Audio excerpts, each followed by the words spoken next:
Nshuti bakunzi bw'intara Gitega turamuje twongera tubaye ikaze kuri wa gatandatu ingenekezo ya gatandatu myandagara 2021 umunsi mukuru wahariwe amakomine muri Komine Itaba wahimbarijwe ku mutumba wa Ruhanza. Ibirori vy'uwo munsi byari vyatewe iteka na buramatari w'intara Gitega Venamani Rambona asanzwe avuka muri iyo komine, abagize inama ya komine, imvukira ziba mu zindi ntara hamwe n'abenegihugu bo ku mitumba itandukanye y'iyo komine. Ivyo birori bikaba vyaranzwe n'indirimbo zitandukanye, udukino hamwe n'ingoma. Musitanteri wa Komine Itaba Domitien Nyandwi mw'ijambo ryiwe ry'ikaze yaraciye ku masonga ivyo yaranguwe muri iyo komine ya Itaba mu bisata bitandukanye, yongera amenyesha n'imigambi bagiye kurangura. Mu gisata cy'umutekano yavuze ko vyagenze neza, naho hagiye haribonekeza utuntu duto duhungabanya umutekano nk'ubusuma bwo mu mirima, guharika n'ibindi. Mu gisata cy'ubutunzi naho amafaranga atari make yarashoboye gutozwa, umwimbu uriyongera ugereranije no mu myaka iheze, ndetse n'amatongo ya leta yari yihagiwe n'abenegihugu yarakomojwe. Muri uyu mwaka turangije twovuga tudakekeranya ko umutekano muri rusangi wari wifashe neza. Mu bijyanye n'ubutunzi muri uyu mwaka wa 2021 dufashe guhera mu kwezi kwa Ntwarante gushika mu kwezi kwa Mukakaro nyene mu mwaka wa 2021 komine yaciye yinjiza amafaranga angana n'imiliyoni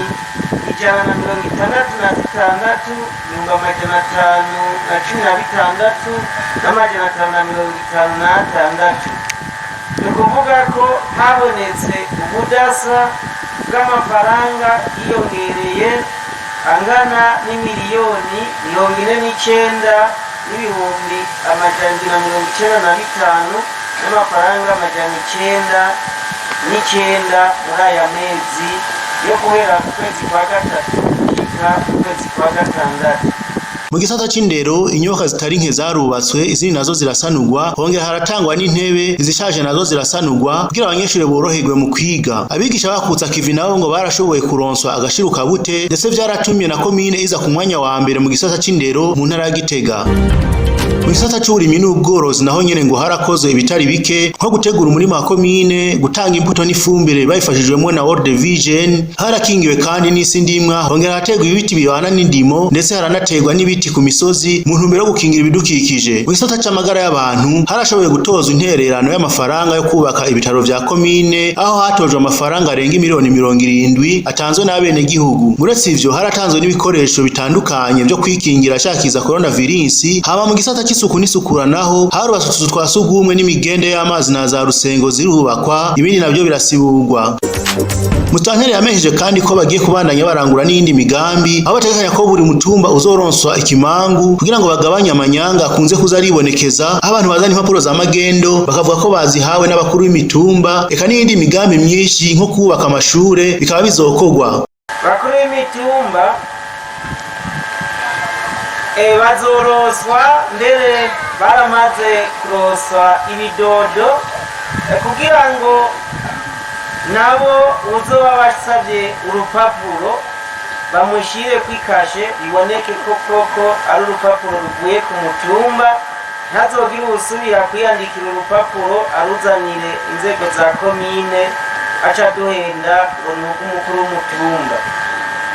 Amanama yose ategekanywa n'amategeko n'ayandi yiyongera ku y'amategeko aturekurira tugiye kuzoyakoresha.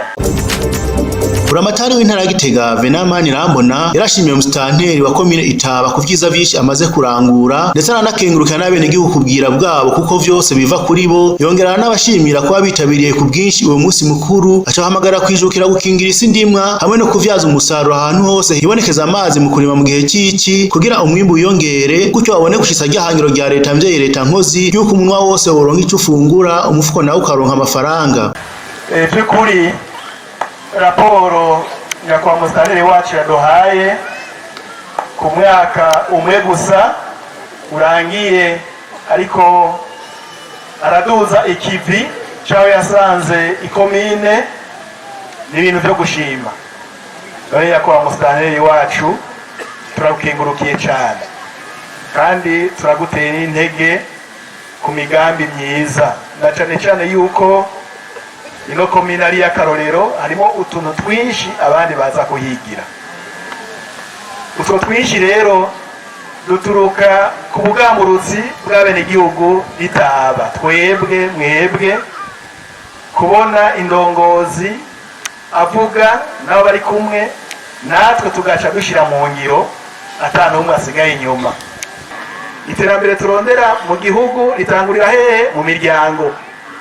Mu miryango niho dutegerezwa kubanza guhagarara neza, kandi guhagarara neza ntibigoye kuko turafise indongozi zidufasha bakatubarira bati kora ibi, natwe turiko turakora ibi. Ari naco gituma rero nyine cyo agira ati dukore ubwa mbere ho tumaze dukingire isi, kandi umurimyi agomba kwiyemera neza atangurira kugukingira isi yiwe, agacamo imikobeko agatera ivyatsi kugira ngo agabanye umurindi w'amazi. Rero ikintu gikomeye, mbega twebwe turavyumva bene gihugu yuko umuntu ariko ararimira ahantu hadakingiye asa n'uriko aricira ishami ry'igiti yicayeko. Aho rero ni ikintu gikomeye kuko turiko tugomba, nyiricyo mukuru w'igihugu agira ati umushinge w'iterambere ni hehe? Mu burimyi n'ubworozi. Ni nacyo gituma ingufu zose ari ngaho.